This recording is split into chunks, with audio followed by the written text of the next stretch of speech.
حضرت عائشہ صدیقہ رضی اللہ تعالیٰ عنہ فرماتی ہیں میرے پاس ایک عورت آئی تو میں نے اس کے ساتھ 2 بیٹیاں تھی اس کی، میرے پاس 3 کھجوریں تھی، میں نے اس بی بی کو دے دی، 2 بیٹیاں تھی۔ اس عورت نے کیا کیا، میں دیکھ رہی تھی، ماں تھی نا اور بیٹیوں کی ماں تھی، اس نے پہلے ایک ایک کھجور دونوں بیٹیوں کے منہ میں ڈالی اور پھر جو کھجور اس کے پاس بچ گئی میرا خیال تھا یہ کھائے گی، لیکن اس ماں نے اس کھجور کے 2 ٹکڑے کیے اور وہ بھی اپنی بیٹیوں کے منہ میں ڈالے۔ حضرت عائشہ صدیقہ فرماتی ہیں اس کا عمل اتنا حسین تھا،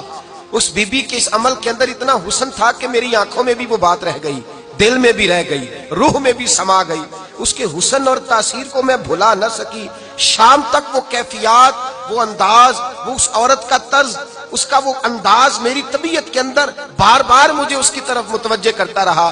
شام کو محبوب تشریف لائے،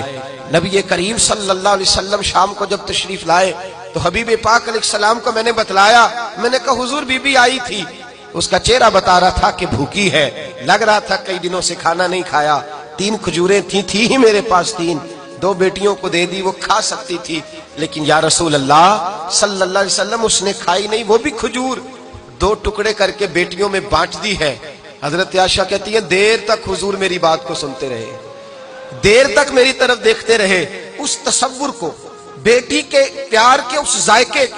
دیر تک محبوب محسوس کرتے رہے، اور پھر فرمایا عائشہ جو دنیا میں بیٹیوں کی وجہ سے آزمایا جائے گا، جب قیامت کا دن آئے گا تو رب اس سے حساب نہیں لے گا، بے حساب ہی جنت میں داخل فرما دے گا۔ اللہ پھر اس سے حساب نہیں لے گا جو بیٹی کے سبب سے آزمایا جائے۔ یعنی حضور نے باپ کو کہا کہ بیٹی کو مصیبت نہ سمجھنا، اگر کبھی اس کے میکے سے جھگڑے کا پیغام بھی آ جائے، اگر کبھی دوبارہ تجھے اس کی طرف پلٹ کر جانا بھی پڑے، میرے نبی پاک صلی اللہ علیہ وسلم سے کسی صحابی نے کہا تھا یا رسول اللہ بہترین صدقہ کون سا ہے؟ حضور بہترین صدقہ کون سا ہے؟ وہ میرا مال جو اللہ کے راستے میں خیرات کروں تو رب مجھے زیادہ اجر عطا کرے، وہ کون سا ہے؟ تو میرے نبی پاک نے فرمایا اگر تیری بیٹی واپس لوٹ آئی طلاق کی وجہ سے یا بیوہ ہو کر واپس آ گئی اور تجھے اس لوٹنے والی بیٹی پر کچھ خرچ کرنا پڑا تو تیرے رسول کا وعدہ یہ ہے کہ اللہ تجھے اس روپے پر سب سے زیادہ اجر عطا فرمائے گا، اس پیسے پر اللہ تجھے سب سے زیادہ۔ انہیں بوجھ نہ جاننا، ان کی آزمائشوں پہ پریشان نہ ہونا۔ گھر کبھی بیٹی کا پیغام آ جائے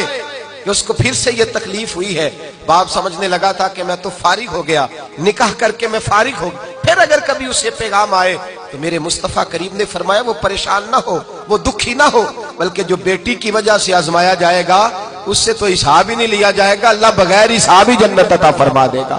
اتنا بڑا مقام، اتنی بڑی عظمت اور فضیلت اللہ کے رسول نے بیٹیوں کے ماں باپ کو عطا فرمائی۔